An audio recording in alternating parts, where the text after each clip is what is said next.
Perú, sin duda la esencia de este planeta encantado. Perú milenario, mítico y sobre todo Perú mágico. Sígame y disfrútelo conmigo.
Fue hace 30 años.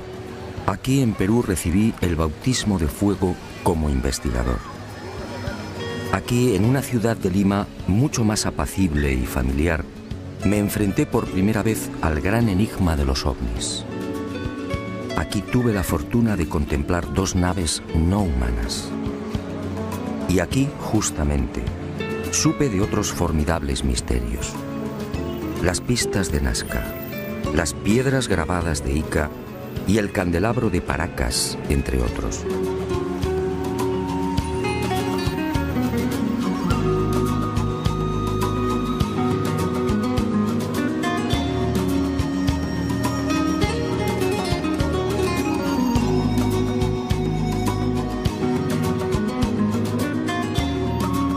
Sí, es mucho lo que le debo al Perú.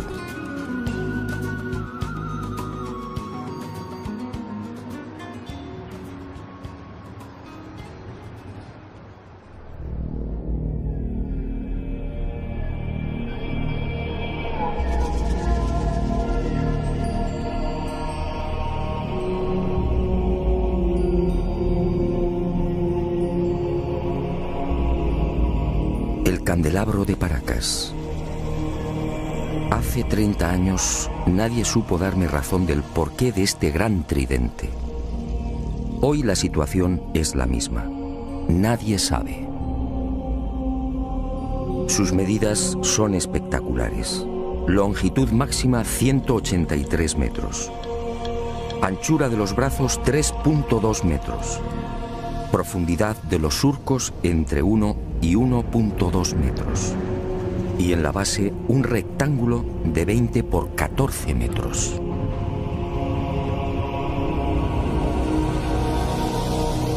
A simple vista la gigantesca figura parece elaborada con la técnica del vaciado.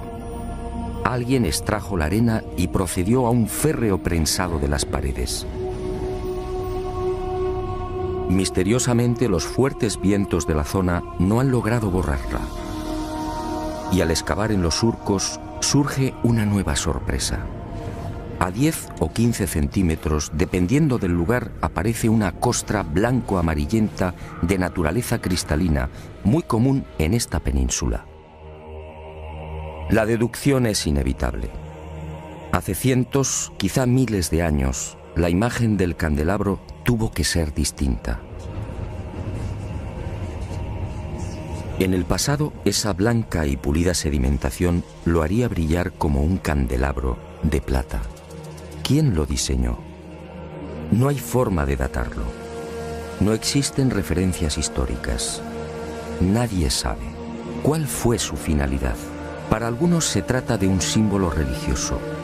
¿Quizá el árbol de la vida? Para otros representa una constelación.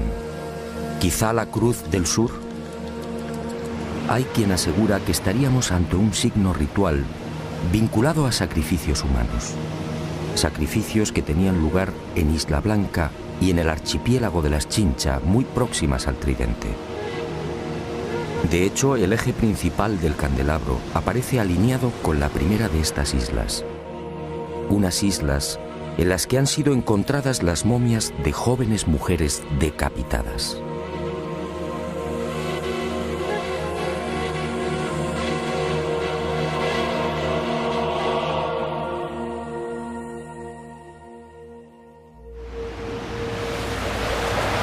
Para la mayoría de los estudiosos del candelabro, estas explicaciones son dudosas. Hay algo, sin embargo, en lo que todos coinciden. Por sus dimensiones y la estratégica ubicación sobre el acantilado, con una inclinación de 40 grados en relación al mar, el gran tridente parece dibujado para ser observado a distancia. En los días claros, la figura puede ser contemplada a 20 kilómetros. ¿Se trata, por tanto, de un especialísimo faro? ¿Estaríamos ante una señal indicadora? Sinceramente, no hay forma de saberlo. El eje central y principal del tridente señala al sur, exactamente al rumbo 180 grados. En otras palabras, es falso que el célebre candelabro de Paracas esté orientado hacia los míticos y sagrados lugares de Cusco, Machu Picchu, Tiahuanaco o Nazca.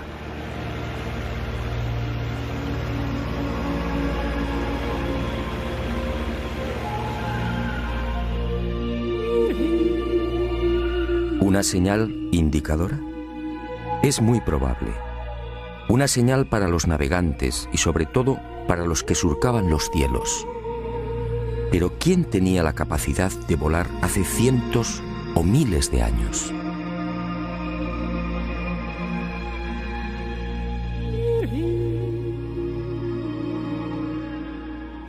La pregunta parece absurda. ¿Quién podía volar en la antigüedad? Para la ciencia está muy claro. Ningún ser humano tenía la capacidad del vuelo hace miles de años. Yo, en cambio, no estoy tan seguro. Sígame y le mostraré algo desconcertante.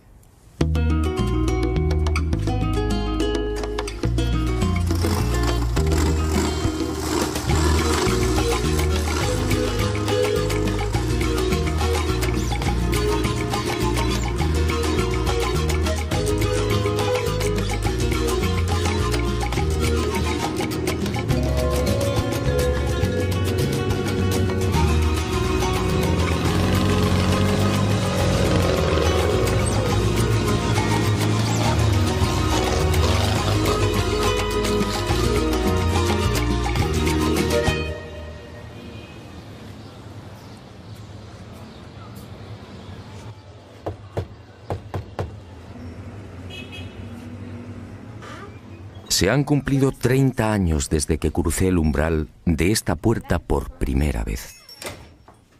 Fue entonces cuando conocí otro de los grandes enigmas del Perú. Otro misterio que sigue sin respuesta y que, en mi opinión, pudiera guardar relación con esa extraña pregunta. ¿Quién era capaz de volar en la antigüedad?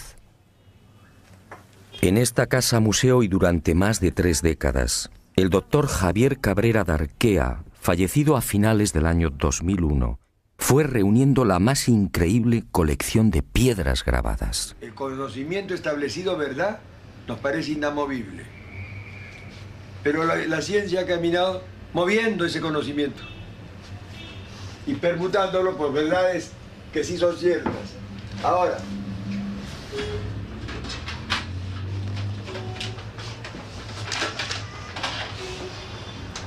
esos instrumentos que ha visto ahí. Ahí está. ¿Como de hueso, claro? Hueso humano, tibia humana. 11.000 piedras de todos los tamaños, con unos altorrelieves asombrosos.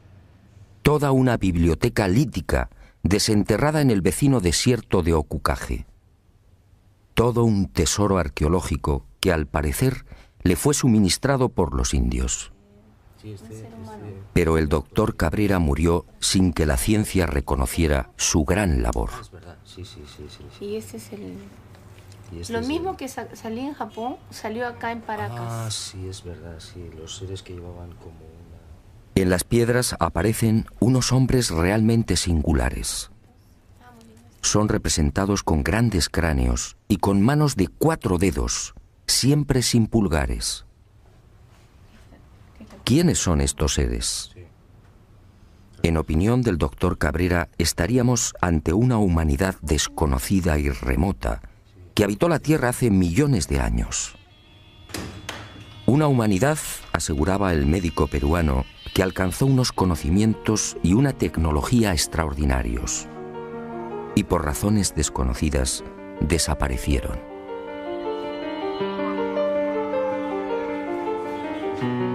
Pero antes de extinguirse, esta supuesta humanidad dejó un legado.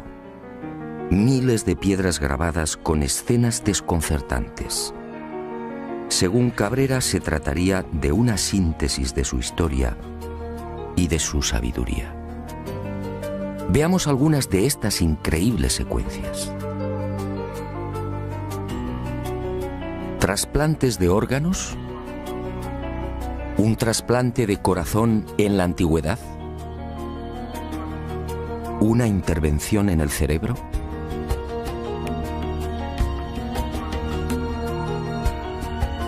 ¿Transfusiones de sangre?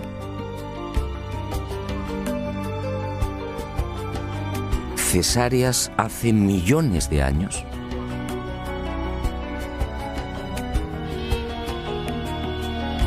¿Representaciones de órganos humanos? ¿Hígados? ¿Corazones? ¿Riñones? ¿Cómo es posible?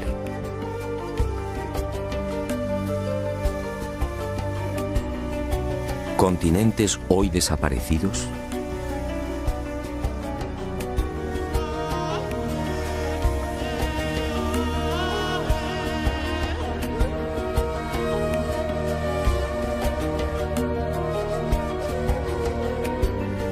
¿Animales antediluvianos? ¿Grandes dinosaurios? ¿Hombres conviviendo con dinosaurios? ¿Hombres aniquilando a estos temibles reptiles? ¿Cómo es posible si estos animales desaparecieron hace 65 millones de años?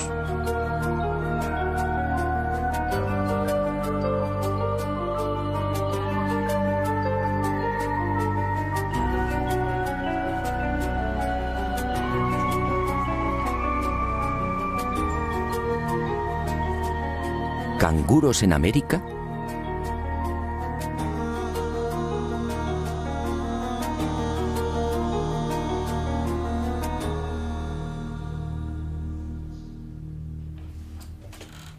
A lo largo de estos últimos 30 años, en las numerosas visitas a Ica y al desierto de Ocucaje, traté de descubrir el yacimiento del que supuestamente se extraían las piedras grabadas. Y a veces también se encuentran seguidas. Pero eso fue inútil. Ni los indios ni Javier Cabrera aceptaron mi propuesta. Era su gran secreto. Pero el destino me reservaba otra sorpresa. Muerto el doctor Cabrera, las circunstancias cambiaron. Y Basilio Uchuya, el hombre que proporcionó más de 11.000 piedras al médico de Ica, quizá teniendo en cuenta mi fiel amistad hacia Cabrera, me sorprendió en esta oportunidad con una insólita noticia. Si lo deseaba, podía acompañarle hasta uno de los yacimientos. No podía creerlo. ¿Penetrar en el desierto y extraer las célebres piedras grabadas? Una operación así podía despejar de una vez por todas el espinoso y polémico asunto de la autenticidad de la biblioteca lítica.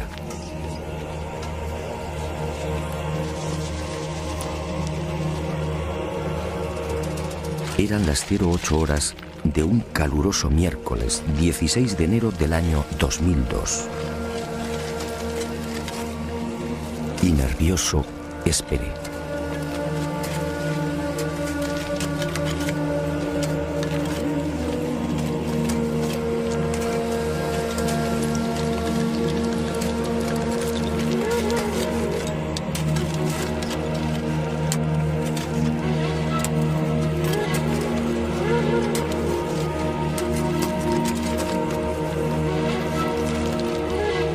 45 minutos más tarde, el corazón me dio un vuelco.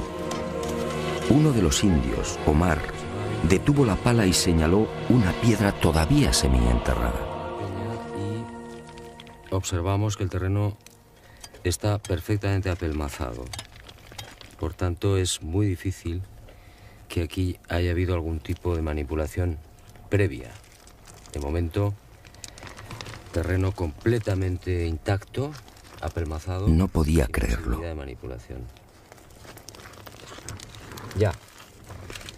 Ya cede.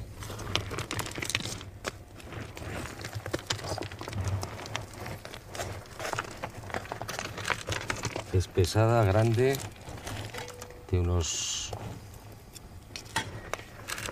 30 centímetros y probablemente de unos 5 kilos de peso por lo menos. Y le corta la cabeza Al dinosaurio. al dinosaurio. El dinosaurio con la desesperación pone la mano en el pecho y la otra la pone abajo. Eso es su pierna de él. Su otra mano que el indio corre a matarlo. Su plumaje. Y a este primer hallazgo le siguieron otros. Los indios descubrieron nuevas piedras grabadas a razón de una cada 10 minutos. Es la tercera Todas piedra ellas, que en encontramos apariencia, en habían sido aproximadamente sepultadas mucho tiempo 40 antes. minutos. La ha encontrado Omar, ¿no? Sí. Omar. Sí. Y vamos a proceder a la extracción. Volvemos a insistir, terreno completamente apelmazado,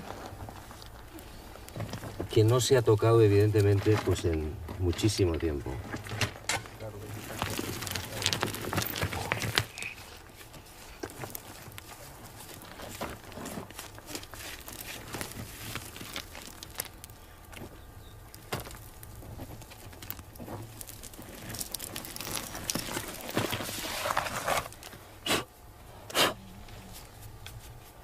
Y se bota. Las grandes que tú le llevaste a Javier Cabrera, En la parte de allá. de allá. Bueno, esta es la cuarta piedra.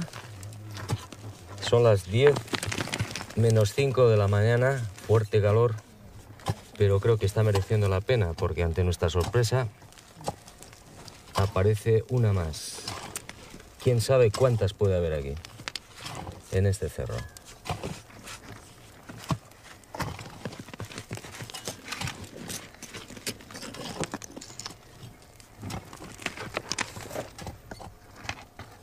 Hoy, 16 de enero del año 2002, a las 10 de la mañana, en pleno desierto de Ocucaje, Basilio Uchuya ha accedido a llevar por primera vez a un equipo de televisión hasta uno de los yacimientos de las célebres piedras grabadas de Ica.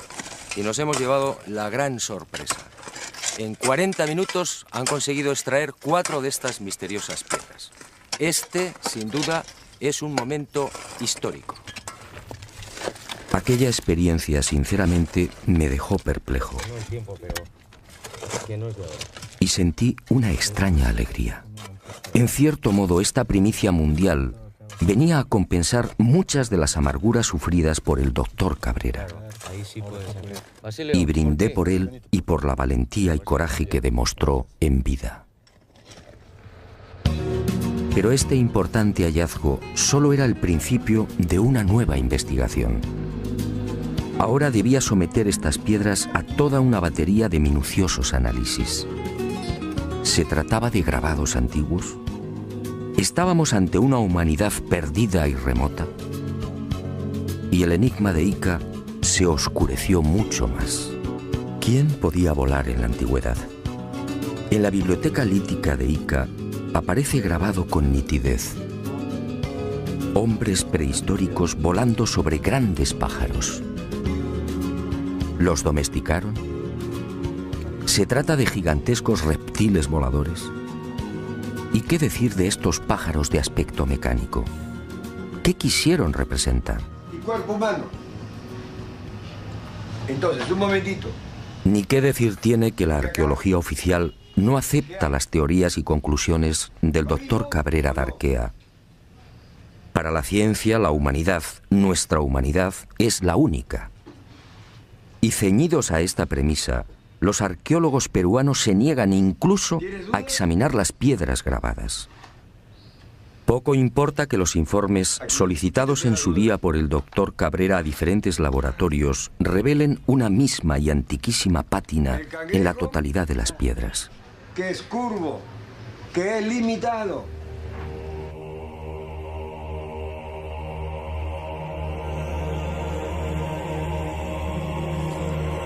Como tampoco importa que algunas de estas piedras grabadas fueran halladas en el fondo de tumbas precolombinas. Este fue el caso del rector de la Universidad de Ingeniería de Lima, Santiago Agurto, quien en 1961 descubrió 4 de estas piedras en otras tantas tumbas al sur de Ica. Tumbas cuya antigüedad fue estimada en 2.300 años.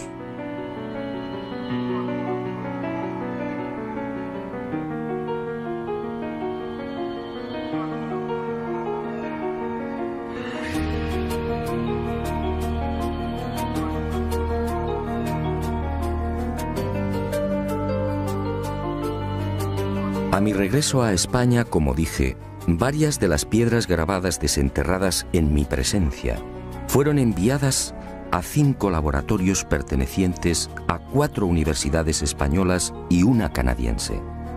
Aunque los estudios no han concluido, los primeros análisis arrojaron el siguiente resultado. En algunas de las piedras, las zonas grabadas presentan una oscura pátina, consecuencia muy probablemente de un largo proceso de oxidación natural. En palabras sencillas, esos grabados no son recientes. Pero otros estudios en otras piedras han puesto de manifiesto que las incisiones presentan una clara factura moderna. Los grabados habrían sido ejecutados con medios mecánicos motorizados. En suma, según estos análisis, y por ahora, algunas de las piedras extraídas del cerro serían recientes y otras antiguas. El enigma, por tanto, sigue en pie.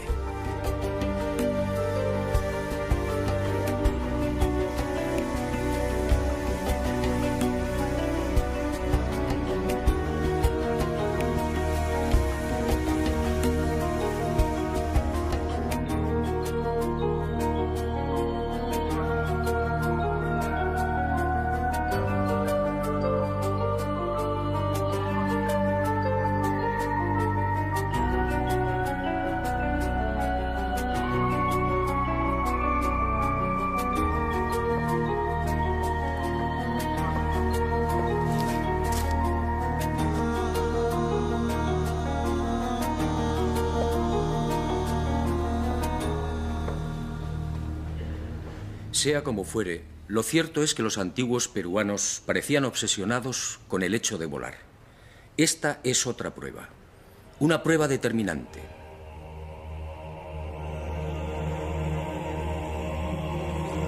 Huaco perteneciente a la cultura mochica, según los expertos fabricado hace 2000 años. Un hombre con alas. Unas alas claras y nítidas, sujetas al pecho con sendas correas. Para los arqueólogos se trataría de una especie de mensajero. Y me pregunto, ¿un mensajero con alas provistas del correspondiente arnés? ¿No es más lógico pensar en la representación de un hombre que podía volar? Más aún, si los antiguos peruanos obviamente no estaban capacitados para practicar el vuelo, ¿no serán estos huacos y pinturas el recuerdo de otros seres que sí podían hacerlo?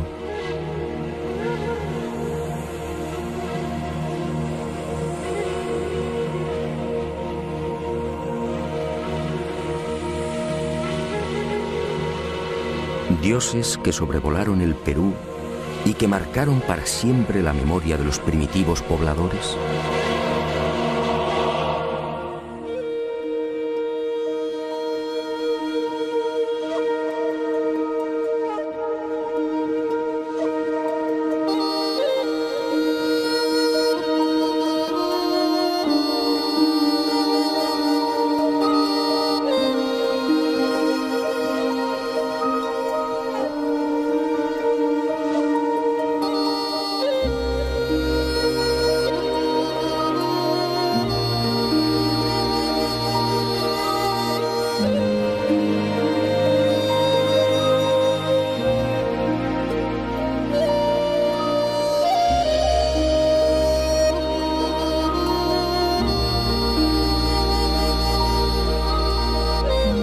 El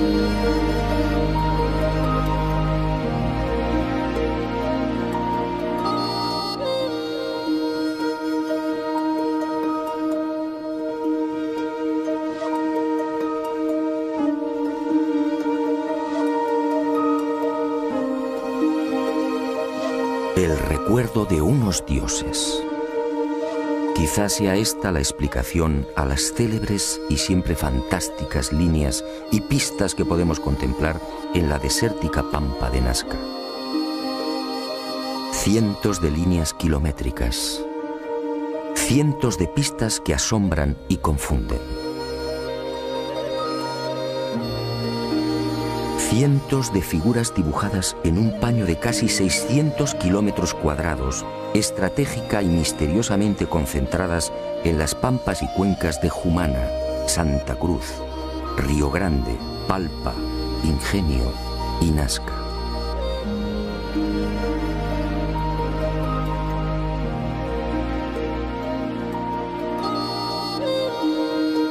Una formidable obra desarrollada quizá como homenaje, quién sabe si como reclamo, a esas criaturas que hace cientos o miles de años surcaron los cielos del Perú. Los hombres alados, dioses capaces de volar, seres superiores gobernando extrañas y luminosas máquinas, dioses que prometieron volver. Y los hombres ansiosos plasmaron sus deseos en la tierra, dibujando grandes figuras, unas figuras solo visibles desde el aire, unas figuras mitad oración, mitad grito.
Más de 200 figuras como esta pueden ser contempladas en la actualidad en el Valle de Nazca, probablemente una de las zonas más secas de la Tierra.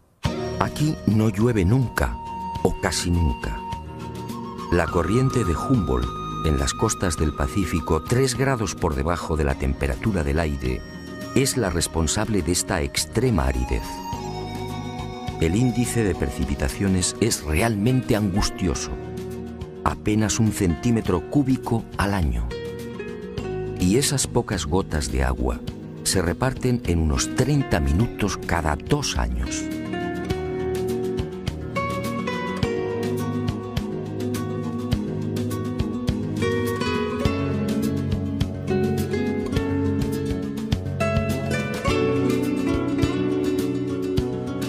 Esta circunstancia ha permitido, en definitiva, que las líneas, pistas y figuras de Nazca se conserven casi intactas a lo largo de los siglos. Y a la ausencia de lluvias hay que añadir también otro interesante y peculiar factor que ha preservado casi milagrosamente la integridad de este tesoro. Los guijarros de la pampa, sometidos durante el día a fuertes temperaturas, acumulan el calor, creando una especie de colchón que aísla la superficie del terreno y sobre el que se deslizan vientos y arenas. Me parece buena la interpretación porque eso hace de que se genere ese colchón que tú mencionas, el Valle de Taruga o en la zona de Palpa, ¿no? Donde también vemos inmensa cantidad de...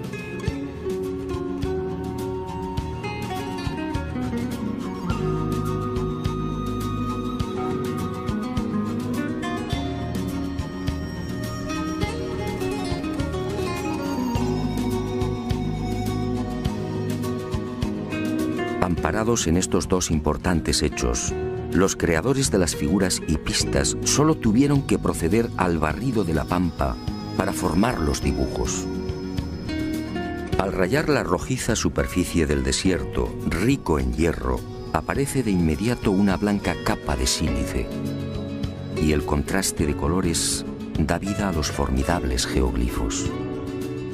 Los últimos estudios de datación, en especial los llevados a cabo por Percy Clarkson y Harry Hurton de las universidades de Winnipeg, en Canadá, y Nueva York, respectivamente, fijan la antigüedad de estos geoglifos en unos 500 años antes de Cristo.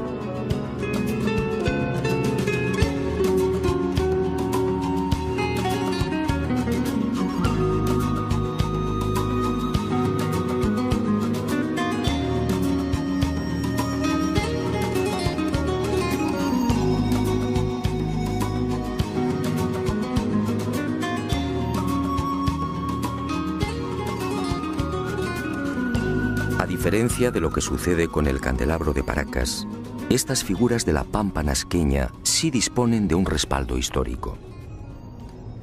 Cieza de León, que acompañó a Pizarro por el Perú a finales de 1537, fue testigo de excepción de estos signos. Así los califica. Signos en algunas partes del desierto que circunda Nazca.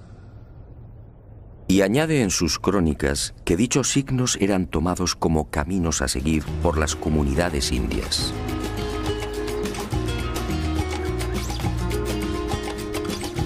En esa misma época, otro español, el soldado Francisco Hernández, acampa durante una semana en Nazca y escribe en su diario: Los indios trazaban grandes líneas en el suelo.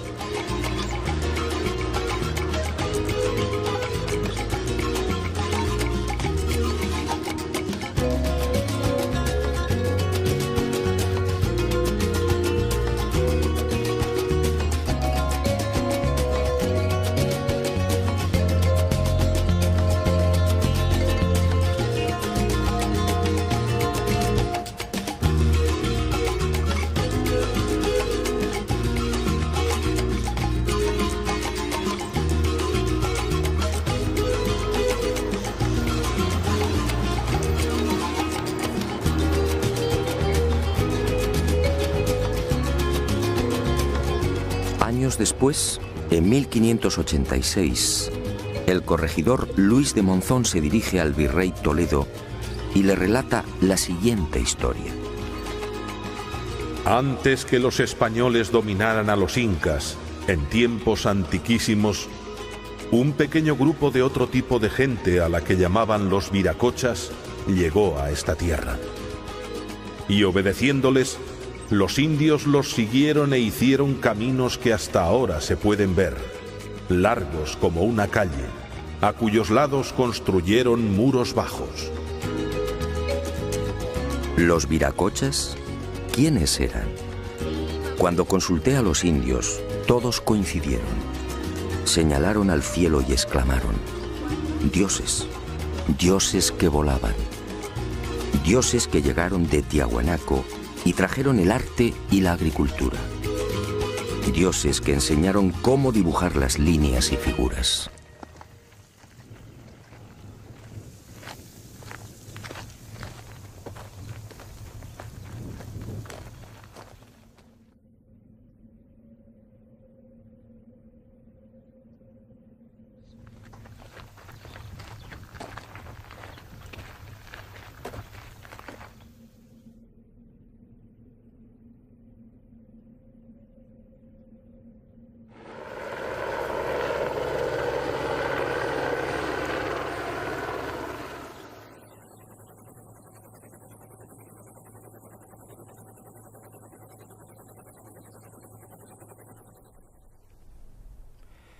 Pero además de estas célebres figuras, los antiguos pobladores de La Pampa crearon otros símbolos no menos misteriosos. Unos dibujos que voy a ofrecerle en primicia. Sígame y juzgue por sí mismo.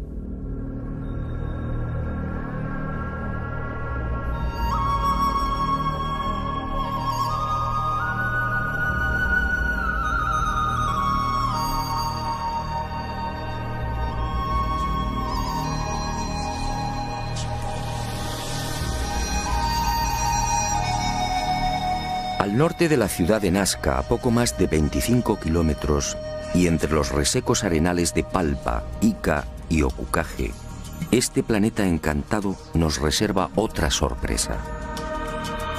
Decenas de geoglifos desconocidos. Alrededor de 300 figuras similares a las de Nazca, que nunca fueron filmadas.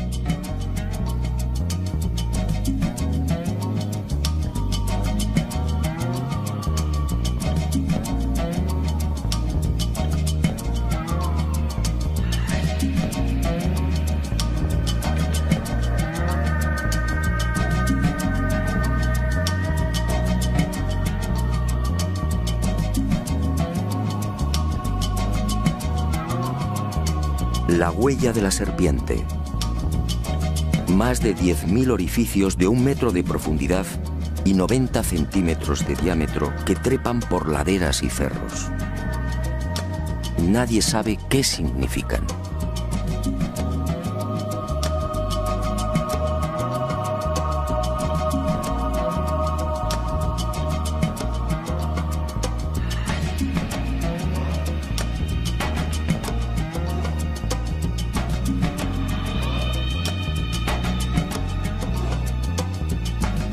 Lo que algunos llaman la tarjeta perforada.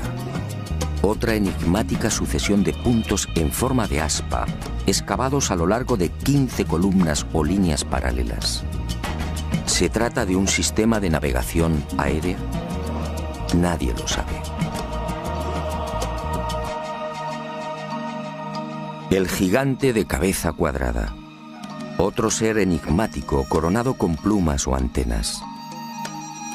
Una figura antiquísima, probablemente de mayor antigüedad que las de Nazca, que levanta los brazos mostrando unos objetos igualmente desconocidos. Y en las laderas de los cerros próximos, nuevos gigantes. Seres que parecen saludar a quienes se acercan por el aire. Y en Pozo Santo y en el cerro de Cabeza Larga, más señales. Figuras geométricas incomprensibles, individuos gigantescos con enormes cascos, felinos, aves desconocidas para la ciencia. Todo un misterio, un irritante misterio.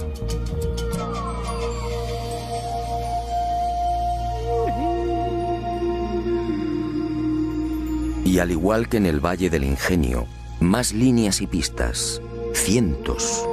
Pistas de hasta 14 kilómetros.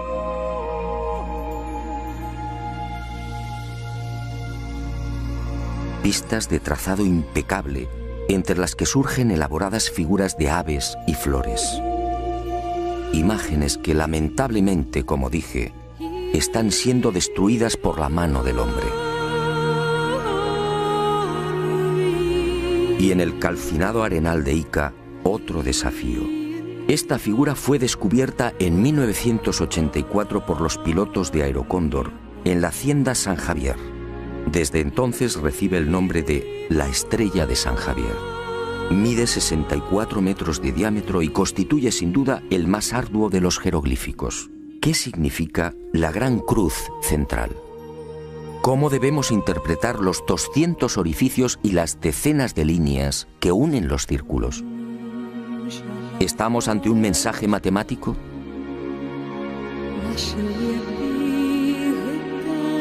El repaso a esa otra Nazca, la Nazca olvidada, sería interminable. Y decidimos concluir con una figura que no precisa demasiados comentarios. Un colibrí de 50 metros de longitud, con algo muy especial sobre su cuerpo. Sí, todos los que lo contemplan coinciden. un avión. Un avión dibujado sobre el cuerpo de un colibrí. Alas rectas, morro puntiagudo y todo un timón de cola. Pero, ¿quién volaba hace 2000 años?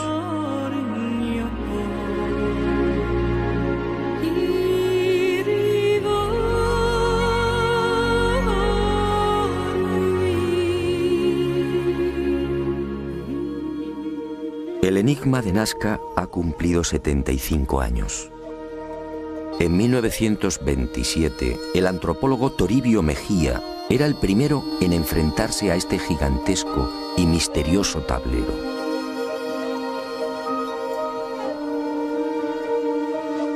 Después sería redescubierto por toda una legión de expertos. Para Kosok, por ejemplo, estas figuras eran la representación de las trayectorias del Sol, de la Luna y de los planetas. En otras palabras, el mayor libro de astronomía del mundo. Para Maria Reiche, la matemática alemana que dedicó su vida al estudio de la Pampa, se trataba de un calendario. Un formidable calendario en el que las figuras reproducían constelaciones y las líneas marcaban solsticios y equinoccios. Gerald Hawkins sometió esta teoría de Reiche a las computadoras y comprobó que la hipótesis del calendario era falsa. Para el explorador inglés Tony Morrison, las líneas son caminos, senderos sagrados que unirían templos. Pero, ¿dónde están esos supuestos templos? Otros, como Jim Gutman, están convencidos de que los antiguos pobladores del Perú llegaron a fabricar y utilizar globos aerostáticos. Así, dicen, diseñaron las figuras. Dobkin, de Ríos y Cárdenas van más allá y apuntan una explicación tan poco convincente como las anteriores. Según estos científicos, las figuras de Nazca no serían otra cosa que el resultado de la ingestión de alucinógenos por parte de los indios. William Isbell, en cambio, afirmaba en 1980 que estos geoglifos fueron la consecuencia de un simple entretenimiento, un procedimiento para mantener ocupada a una gran masa de población. La hipótesis no se sostiene porque, entre otras razones, estas figuras fueron trazadas a lo largo de 1500 años como mínimo. Henry Sterling llegó a proponer una explicación que obviamente fue desestimada. Los geoglifos de Nazca, escribió, son en realidad un gigantesco telar. Y recientemente se ha puesto de moda otra versión que tampoco termina de convencer. Según el hidrólogo Stephen Mabey y el arqueólogo Donald Prulls, estos cientos de imágenes serían simples marcadores de aguas subterráneas. El problema que hace tambalear los informes de estos científicos de la Universidad de Massachusetts es que de las 500 figuras existentes en los desiertos peruanos, solo 5 coinciden con napas o mantos de agua subterránea. Solo 5.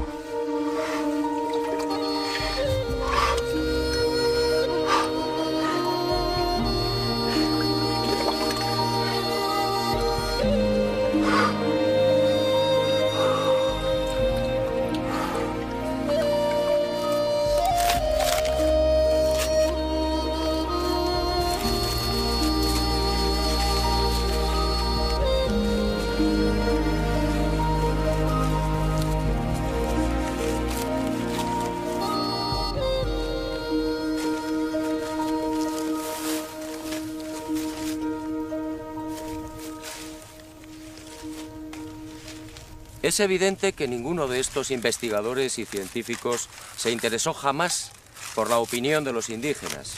Yo sí lo he hecho. Y esta es mi conclusión. La tradición peruana dice: hace mucho tiempo, sobre esta pampa descendieron unos seres que podían volar. Fueron los viracochas, los dioses llegados del este. Unos hombres buenos que trajeron la paz, la concordia y el progreso. y fueron esos dioses quienes dibujaron las primeras líneas y figuras. Después, nosotros, los hijos de los viracochas, seguimos su ejemplo y aprendimos a dibujar en la arena. Ellos lo verán algún día y regresarán, y regresarán, y regresarán, y regresarán, y regresarán, y regresarán, y regresarán, y regresarán, y regresarán.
Sus medidas son espectaculares. Longitud máxima 183 metros. Anchura de los brazos 3.2 metros. Profundidad de los surcos entre 1 y 1.2 metros. Y en la base un rectángulo de 20 por 14 metros.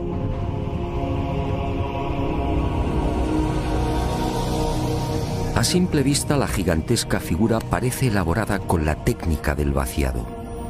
Alguien extrajo la arena y procedió a un férreo prensado de las paredes. Misteriosamente, los fuertes vientos de la zona no han logrado borrarla. Y al excavar en los surcos, surge una nueva sorpresa.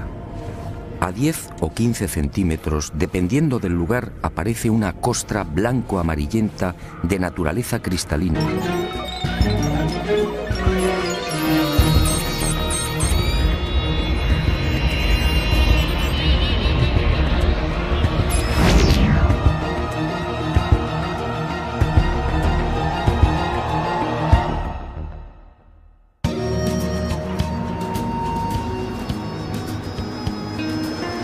Fue hace 30 años.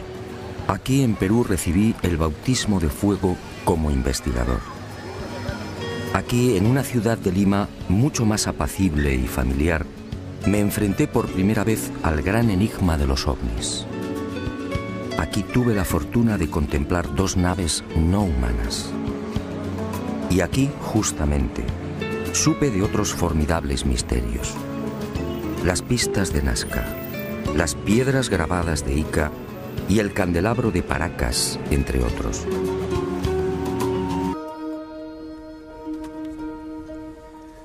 Perú, sin duda la esencia de este planeta encantado. Perú milenario, mítico y sobre todo Perú mágico. Sígame y disfrútelo conmigo.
Sí, es mucho lo que le debo al Perú.